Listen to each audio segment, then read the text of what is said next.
प्यार हो, बुझेलू रानी ना बतिया हमार हो, बतिया हमार हो।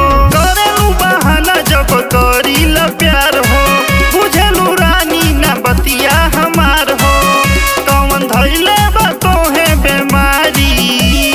गरमी से माथा भइल भारी, बलम जानी धरिया कवारी, धरिया कवारी।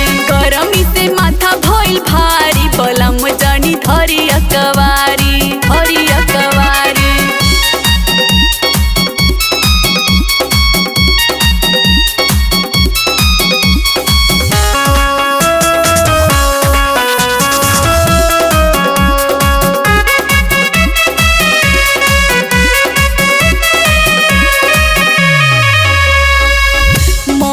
घबराला हमार बढ़ता गरमिया, काहे नाही राजा जी हो बुझेला मोरमिया, बुझेला मोरमिया। रोज रोज बहाना कके हमके बहकावेलू, मन में जवन बात बारे काहे ना बतावेलू।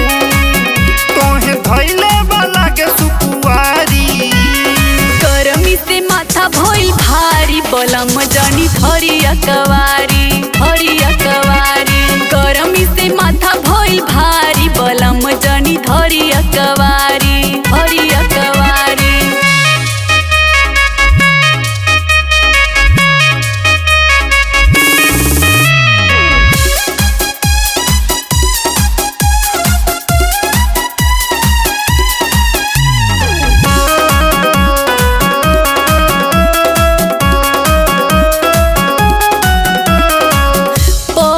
खूबे गर्मी हमसे होला ना बर्दाश्त हो, काम करत करत रुक जाला हमर सांस हो, जाला हमर सांस हो। घरवे के काम बारे करे के तो पड़ी हो, काम नहीं करबू तो पेट कैसे भरी हो। रानी बुझा पुनित के लचारी, गरमी से माथा भइल भारी, बलम जानी धरिया कवारी।